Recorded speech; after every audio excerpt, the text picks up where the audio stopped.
Insurance company claim settle ചെയ്യാൻ താൽപ്പര്യം കാണിക്കുന്നില്ല. ഇങ്ങനെയൊരു പരാതി വ്യാപകമായുണ്ട്. അതിപ്പോൾ ആരോഗ്യ ഇൻഷുറൻസ്, വാഹന ഇൻഷുറൻസ്, ഹോം ഇൻഷുറൻസ് തുടങ്ങി ഏതിലായാലും അതെ. ഇൻഷുറൻസ് ക്ലെയിം നമ്മുടെ അവകാശമാണ്. അത് യഥാസമയം കിട്ടാൻ ചില കാര്യങ്ങളിൽ നമ്മൾ കരുതൽ കാണിക്കേണ്ടതുണ്ട്. അക്കാര്യം പരിശോധിക്കാം. പോളിസി നന്നായി മനസ്സിലാക്കുക. പരിരക്ഷ ഇല്ലാത്തത് ഏതാണ്, കവറേജിന്റെ പരിധികൾ ഏതൊക്കെയാണ്, ഒരു ക്ലെയിം ഫയൽ ചെയ്യുന്നതിനുള്ള നടപടിക്രമങ്ങൾ എന്താണ് എന്ന് കൃത്യമായി മനസ്സിലാക്കിയിരിക്കണം. അല്ലെങ്കിൽ അനാവശ്യ കാലതാമസമാണ് ഫലം. ആവശ്യമായ എല്ലാ രേഖകളും ഇൻഷുറൻസ് കമ്പനിക്ക് കൊടുക്കാൻ കയ്യിൽ ഉണ്ടായിരിക്കണം. പോളിസി നമ്പർ, തിരിച്ചറിയൽ രേഖ, സംഭവവുമായി ബന്ധപ്പെട്ട ഏതെങ്കിലും പ്രത്യേക രേഖകൾ, മെഡിക്കൽ റിപ്പോർട്ടുകൾ, പോലീസ് റിപ്പോർട്ടുകൾ, റിപ്പയർ എസ്റ്റിമേറ്റുകൾ തുടങ്ങിയവ ഉദാഹരണം. അതൊക്കെ ഒരു ഫയലായി സൂക്ഷിക്കുക.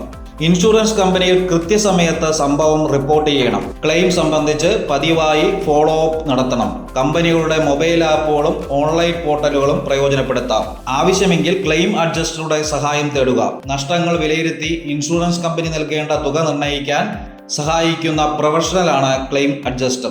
വീണ്ടും പറയാം, എല്ലാറ്റിനും രേഖകൾ പ്രധാനമാണ്. നിങ്ങൾക്കെന്ത് തോന്നുന്നു? ഇൻഷുറൻസ് ക്ലെയിം സെറ്റിൽമെന്റ് വൈകുന്ന സമാന അനുഭവങ്ങളും കമന്റ് സെക്ഷനിൽ പങ്കുവയ്ക്കുക.